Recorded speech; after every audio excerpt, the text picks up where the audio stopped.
Hello, welcome back. So this week we're looking at Jean-Paul Sartre, and the first part of this lecture will be about what he has to say about freedom and consciousness. So I'll give you a bit of background about Jean-Paul Sartre. He's French, those are his dates. His father died when he was very young. He met Simone de Beauvoir, who he's always associated with, in 1929, and they both did very well at university. Eventually, he gets appointed a professor of philosophy, and he spends time in Berlin, and that's where he discovers phenomenology.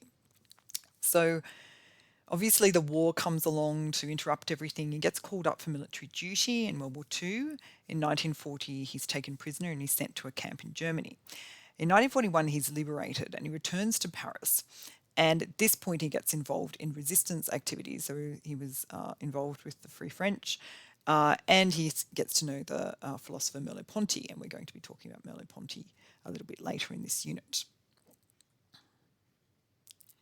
So it's during World War II that he publishes his most famous work, Being and Nothingness.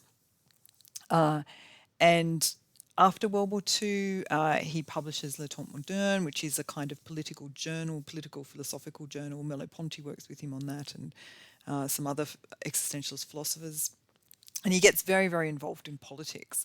So in 1954, he takes a trip to the USSR. In 1955, he takes a trip to China because there's all this discussion about, well, what's the best political system? And he wants to go and see these alternative political systems for himself. In 1965, he refuses to lecture in the US when he's asked because of the Vietnam War, so kind of protest against that war. In 1968, there's the famous student uprising in Paris, and he supports that uprising. In the late 70s, he starts to intervene in favor of Vietnamese refugees. So you're starting to get Vietnamese refugees wanting to resettle after the devastation of the war. And also Soviet dissidents, so particularly Soviet intellectuals trying to escape the regime. So he dies in 1980, and by that point he's really not just a national but an international celebrity, and his funeral is attended by 50,000 people. So it's helpful to understand Sartre's work in a context, and that is just after World War II, where he's really becoming well known and his work, Being in Nothingness, is getting read. So there's ethical issues that are really important for his community at the time. One of the big questions is, what responsibility do we have for World War II, for this massive world war that, an individual might think, well, how much responsibility can I really have for that war? But that's the question for Sartre. It's a big question. How can justice be achieved for the victims? How should collaborators be treated, those who collaborated with the Nazi regime? So this is an ongoing issue, and it's talked about in some of the literary works that Jean-Paul Sartre and Beauvoir and some of the other existentialists write at the time, because they're aware that some people had been collaborators, but they hadn't been sort of picked up or identified. So there's a question of, well, should they be subjected to some kind of justice? And how can we have authentic human relationships? So a focus on what kind of human relationships we can have against that background of terrible devastation. And yeah, Simone de Beauvoir's novel, The Mandarins from 1954, deals explicitly with all these kinds of issues. Particularly, there's a scene in The Mandarins where one character at a party says to another, oh, have you heard about so-and-so? I heard he was pushed under a train. And this person turns out to be someone who everyone believes is a collaborator or knows to be a collaborator. And so there was this issue that it was very hard to prove or to bring to formal justice people who had, for instance, dobbed Jews into the authorities to be transported and killed. And so there was this issue of, well, what happens to them or what should happen to them? And so some members of that community that she depicts in The Mandarins are actively going around and basically pushing people under trains and taking justice into their own hands.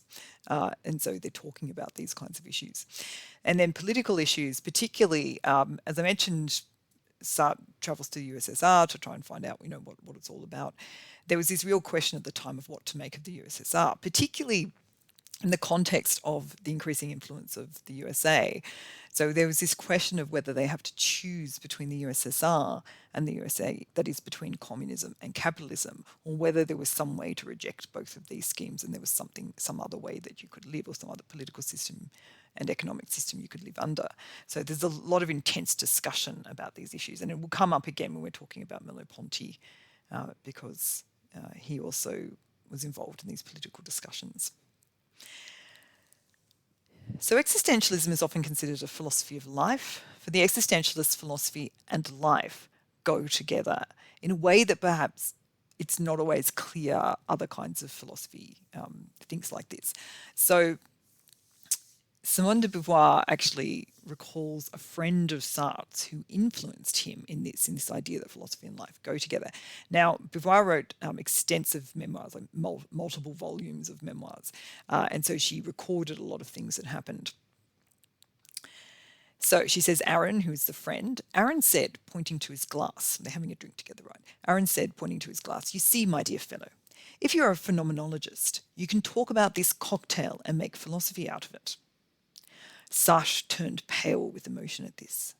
This was just what he had been trying to achieve for years, to describe objects just as he saw and touched them, and extract philosophy from the process. So this is from her volume, The Prime of Life. So you can see what's depicted there is Sartre having a kind of moment of enlightenment where he realizes, wow, you can give a phenomenological description of everyday life, of a cocktail, of having drinks with a friend. You can talk about everyday life, and that can absolutely be a worthy subject for philosophy to investigate. So how do we get from phenomenology, as we've seen it under Husserl and Heidegger, to existentialism? Well, phenomenology traditionally tries to describe what it is like to experience objects, that is, the subjective point of view. So we've seen Husserl particularly put a lot of emphasis on describing experiences exactly as we experience them, to capture what it is like of those experiences. So Jean-Paul Sartre develops this phenomenological method further in the direction of life, so to speak, to include emotions, very, very important to the existentialist. Husserl doesn't talk about that so much. Complex human relationships, the complexity of human relationships, particularly power relations, motivation, choice, the nature of choice and how free it is or unfree, self-perception, and so on. That is, more concrete and more specific experiences are being talked about, analysed and described using phenomenological method, but more of an emphasis on life as it is lived, or lived experience. So the aim is still to describe objects, but to describe perhaps a wider range of objects. So in some ways you could say Sartre is just doing phenomenology. That is, he's describing what we call a phenomenological ontology. And ontology, remember, is the structure of being. So a structure of the world as seen from the subject's point of view. But it is with an existentialist emphasis. So instead of talking generally about how we know other minds exist, for instance, he talks about specific experiences such as shame, and we'll talk about that later, and how that can prove that other minds exist. So he'll talk about very particular experiences, often that involve some kind of emotion, and then he'll draw from that some understanding of the ontology or the structure of our being. So his key philosophical works are these. Early work, The Transcendence of the Ego, still considered really interesting about the nature of the self. Being and Nothingness is most famous, and that's on our reading list. His shorter essay, Existentialism and Humanism, was published in 1946, just after the end of the war, And this is very, very influential. We'll talk about that. And that's extracted in your continental philosophy reader. And a later work, Critique of Dialectical Reason.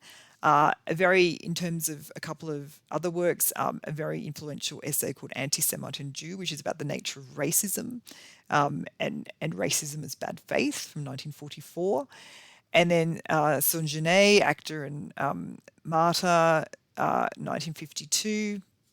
That's another really interesting work, and of course a lot of literary works. But these are ones which have philosophical, more explicitly, are meant to be philosophical works.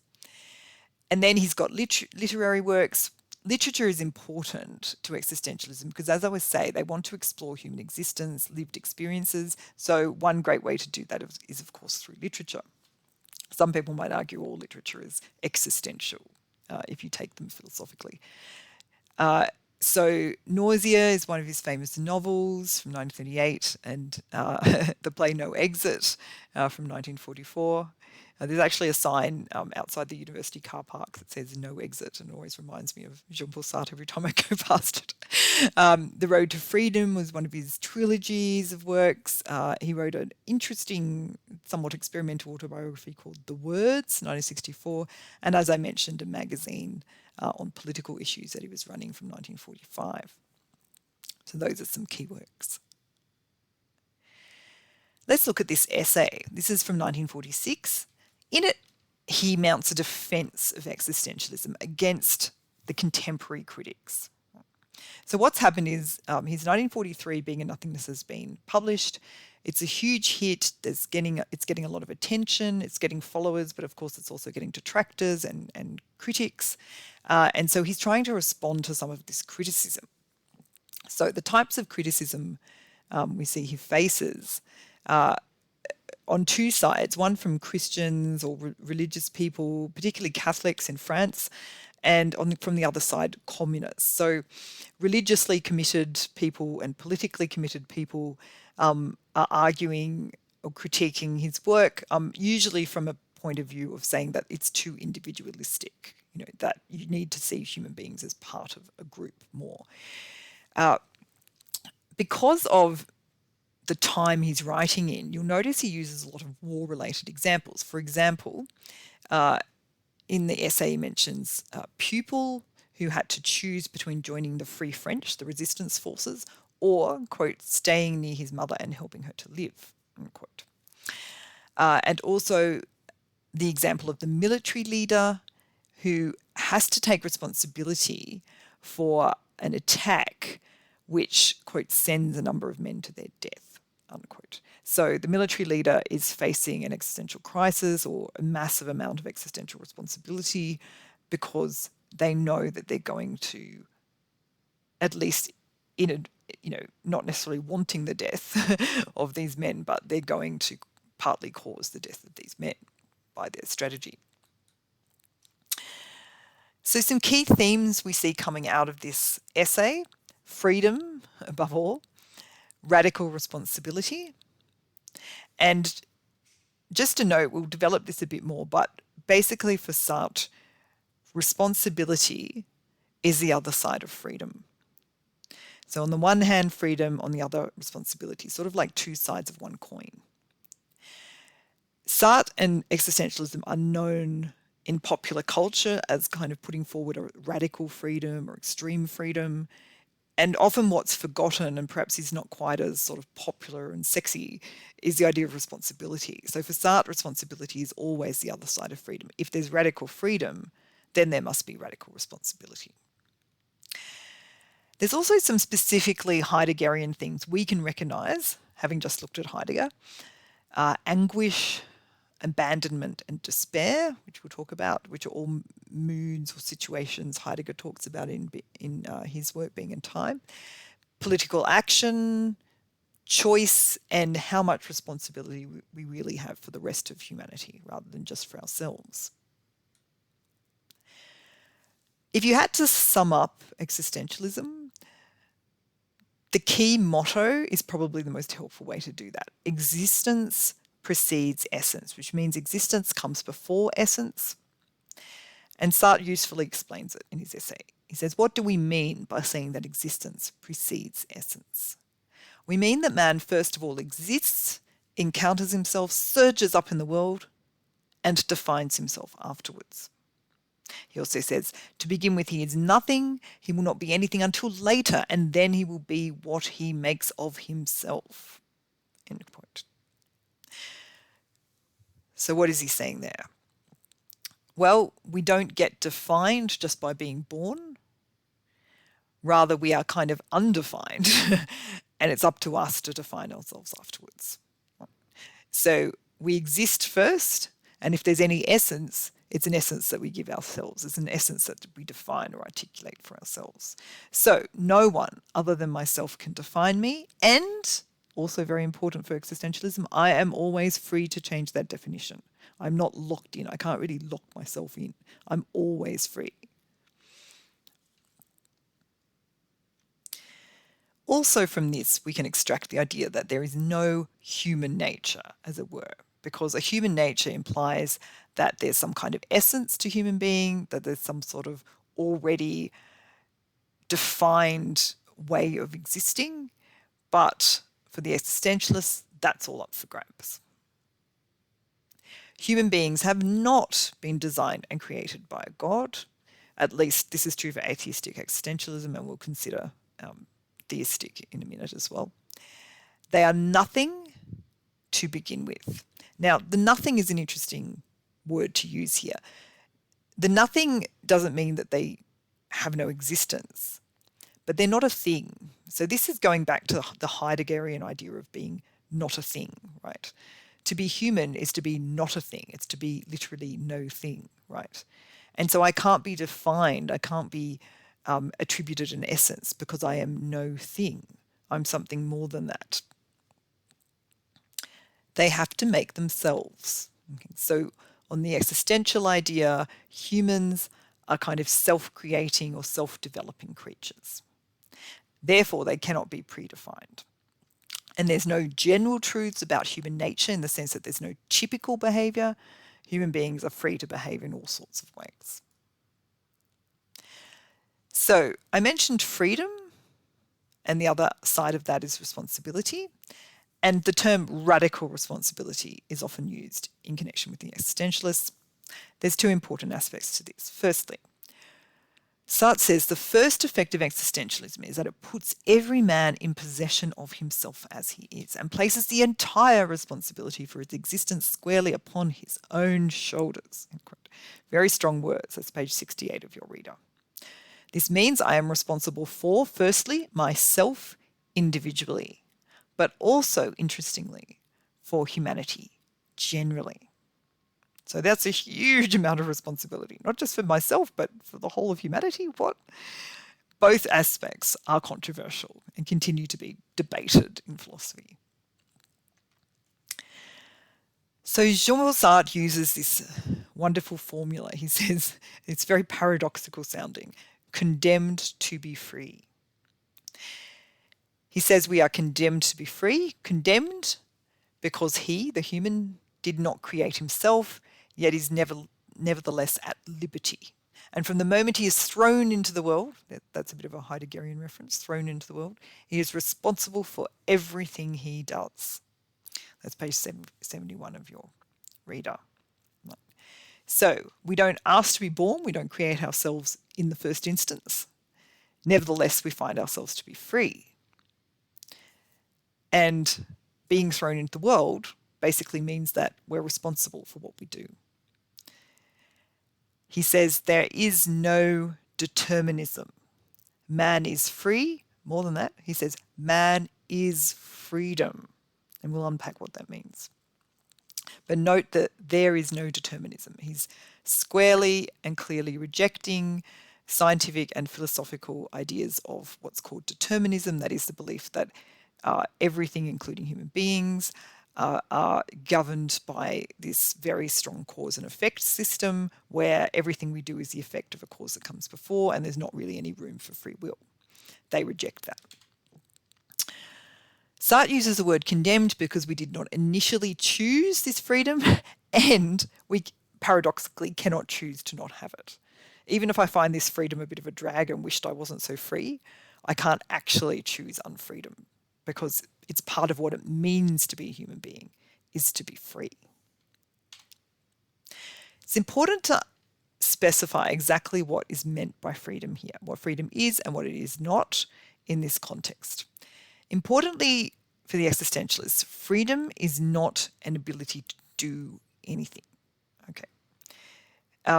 Sometimes we think about freedom as a kind of freedom of ability to be able to do anything in the world or do anything I sort of choose to do. It's not that simple. For Sartre, freedom is consciousness. Freedom equals consciousness. Okay. So what he means by freedom is what you see in the operation of human consciousness. He thinks it is only as consciousness, that is, as we are for ourselves, in his special language, that we are free. Okay, so it's only as consciousness, as human consciousness, that we are truly free. We escape that endless causality that everything else in the world is subject to. So it's an ontological freedom, a freedom of the structure of our being. It's a freedom built into the structure of our being. So as long as I am conscious, I am free. Now, just as an important aside, Sartre denies the unconscious. Okay, so if someone were to reply, coming from a direction of psychology or Freud or something and say, look, what about the unconscious? Sartre says, no, there's no unconscious. There's just, coming up with reasons or ideas for why you do what you do. But that doesn't actually mean there's a unconscious or subconscious. An important distinction made here to help explain what humans are is a distinction between what Sartre calls artifacts versus humans.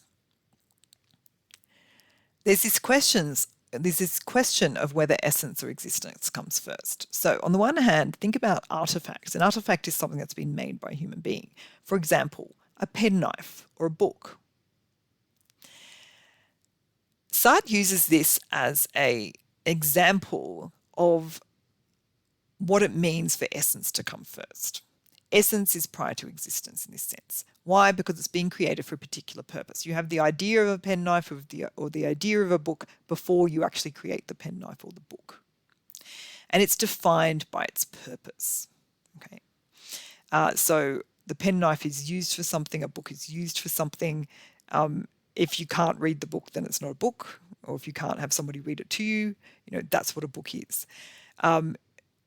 And it can be generalized about. You can make generalizations about the type of thing it is. A penknife has to be small. It has to be a knife. It has to be usable as a knife. Otherwise, it can't really be a penknife. So function is very important here. These things are defined by their function or use or purpose. Humans, on the other hand, Sartre wants to say that existence is prior to essence here. There isn't some previously existing idea of a human and then a human comes into existence. Rather, the existence comes first, and it's up to that human to decide what idea of themselves might be substantiated down the track. So a human has not been created, but self-creates and cannot be defined by outside sources. So whether defined by purpose or anything else, or function, it's not up to outside sources to define the human being. And human beings transcend generalizations. So you can't generalize about humans in terms of behaviors and things like that. So what does it mean to say existentialism is a type of humanism, which is the title of this famous essay? Well, Kucherfellow explains it like this. This is in your secondary reading, page 352. I choose what it is to be a human being in general. By making explicit this aspect of human existence, existentialism represents a kind of humanism. So it's a bit tricky because usually humanism means that humans are valued on the basis of having some type of essence. For example, they are ends, not means, as Kant would say, or they have a soul, as many religious traditions would say. And so humanism is a tradition of valuing humans, of attributing to humans a value based on what type of thing they are. But existentialists deny there is any essence to humans other than that they create themselves, other than their freedom to create themselves or their freedom of consciousness. So if existentialism could be considered a type of humanism, it would be a very minimalist form of humanism because it doesn't attribute to them something really substantive. But nevertheless, it does have a theory of what humans are. It's just a very minimalist one in a way. So, existentialist freedom, this freedom of consciousness and this freedom to define yourself, is the only kind of humanism available within this system. Humans are the source of their own value on this view. The value is not attributed from outside the humans. So Sartre's existentialism is an atheistic one, and we can think about this as coming after Nietzsche and the influence of that philosopher. Nietzsche is a late 19th century philosopher who uses that famous phrase, the death of God. So Sartre is keen to defend existentialism from the claim that it encourages nihilism or the denial of all value. So what happens after the reception of being and nothingness? You have maybe some young people in that post-World War II period, claiming that they're allowed to do anything they want, or, anything goes because nothing has any value. And of course, this was something Nietzsche was worried about. Nietzsche, on the one hand, says there is no God, but on the other hand, Nietzsche says you've got to be worried about nihilism. You can't just accept that there's no value. So following Nietzsche, Sartre argues the absence of an external creator of values, typically named God, just means there is more pressure on us to create our own values. So Nietzsche has this way out of a potential nihilism by saying, okay, we have to take responsibility for defining values. We have to take responsibility for attributing value to things so that we avoid nihilism, or the denial of the value of life. As Kutscherfellow says, to deny the existence of transcendent values is not to embrace nihilism, but to acknowledge that we ourselves are the source of all values. That's page 351. So this is part of what Sartre's trying to do in the essay, is show a way that you can still have values, even if those values aren't coming from the outside, as it were. So it's important to note that there's also a theistic tradition of existentialism. Existentialism doesn't have to be atheistic, although the most famous form of it associated with Sartre is. So Sartre acknowledges theistic existentialists such as Gabriel Marcel, who was one of his friends and a contemporary of the time who was Catholic, and Karl Jaspers, who was not explicitly religious but very influenced by Eastern philosophies and Christian mysticism.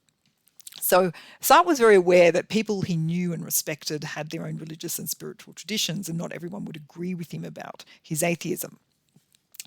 So if there can be atheistic and theistic existentialists, what would they have in common? Well, atheistic and theistic existentialists all agree that existence comes before essence. But how they understand this statement differs. So there's a question around what is meant by this word before. Sometimes before in a philosophical sense means chronologically, but sometimes it means to do with ontology, like is it more basic in terms of its being than something else? Does it exist at a more basic level?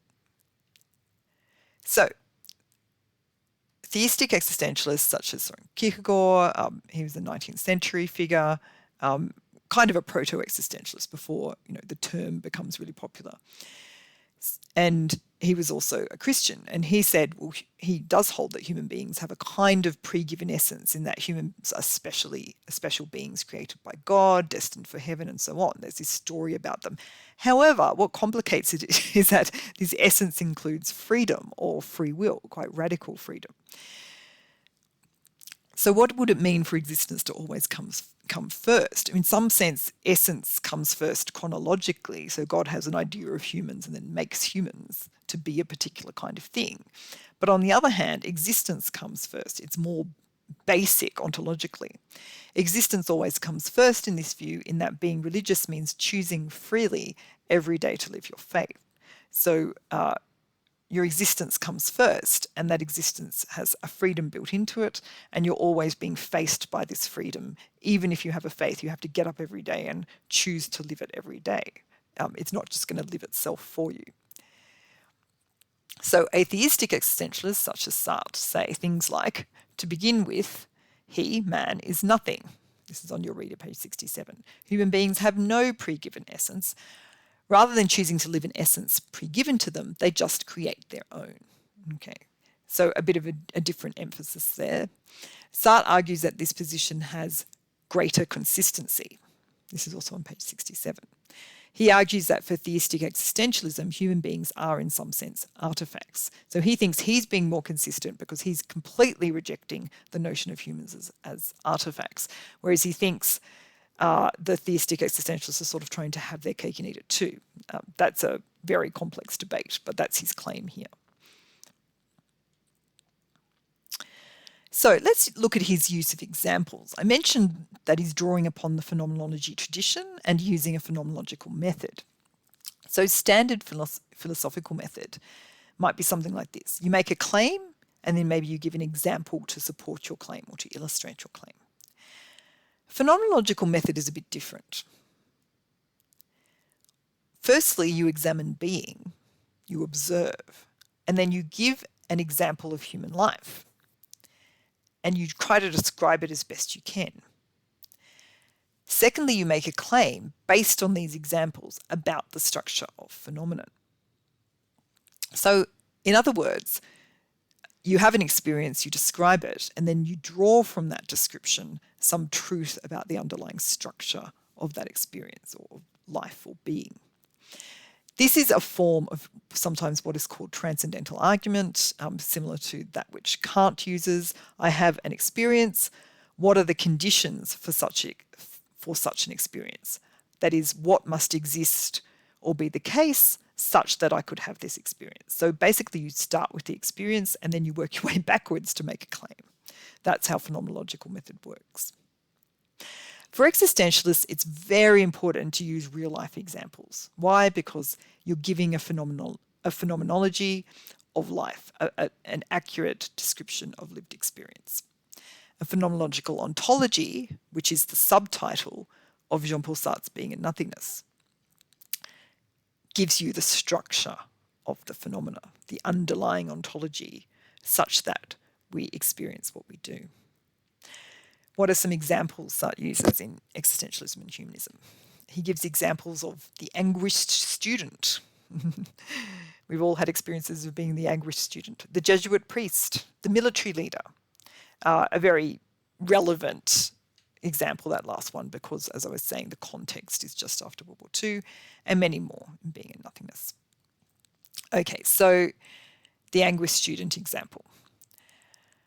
Sartre asks us to consider this example. How can the student make a choice? What is involved exactly? What could help him to choose? And he goes through some options. Could you use religious doctrine, for example, love your neighbour, to help you to choose? Could you use what he calls an ethical scripture, that is, philosophical ethics, such as what Kant puts forward? Oh, and by the way, the problem that he's dealing with is, should I join the French resistance, or should I stay with my mother, who has actually lost her only eldest son in the war? So there's a lot of pressure to stay with the grieving mother, but on the other hand, he feels this duty to go off and join the French resistance. So what's the right thing to do here? It's not clear. Our instincts, will that help? Appealing to whatever our instincts are? What about other people's advice? It could be personal, professional, or religious advice, coming from a friend or coming from someone with some kind of authority, psychologist or religious authority. Okay, let's take these one by one. What does Sartre have to say about them? Well, religious doctrine, for example, love your neighbour. Sartre says, no, this is not going to help, because with a general principle like love your neighbour, you still have to judge who is your neighbour, who counts. So in this case, is the student's neighbour the student's mother Or is the student's neighbour his French fellow citizens that he's going to fight for by joining the Free French? Does either one of these entities have a prior claim upon the neighbourliness of being a neighbour? What about an ethical scripture, philosophical ethics, Kantian ethics, for instance? No, Sartre says, because you still have to judge who counts as an end. So Kant might say, make sure that you treat others as ends in themselves and not as a means to an end, that is, not instrumentally. That's great, but who counts as an end, particularly if there's more than one entity with a claim to your help, or you feel that you have a duty to help both of these entities? Who counts more as an end in this situation? Our instincts.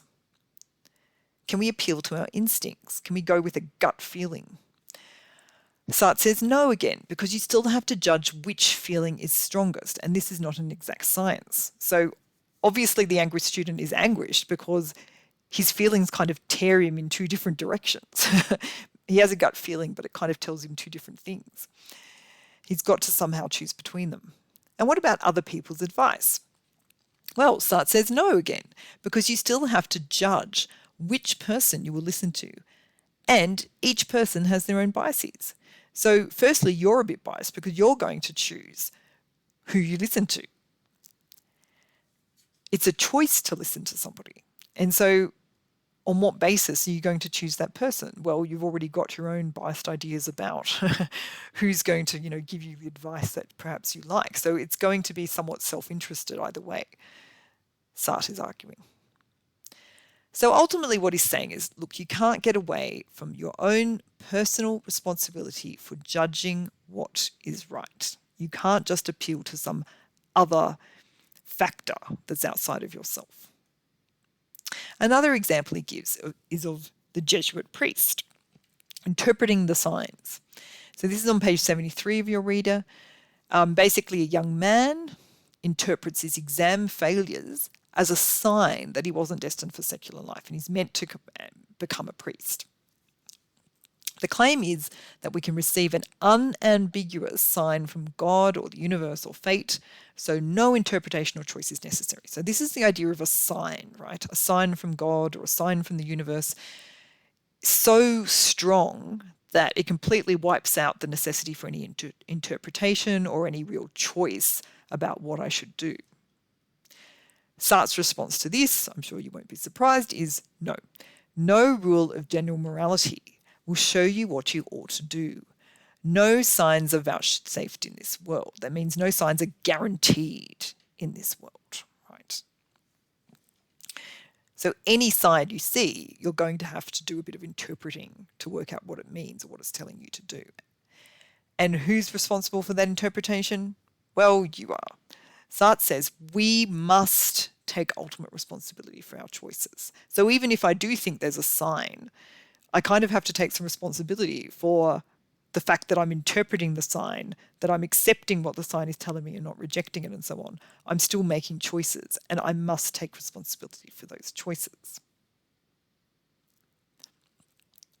Okay, that brings us to the end of that section. And in the next, we'll continue looking at some big themes in Sartre's existentialism. Thank you.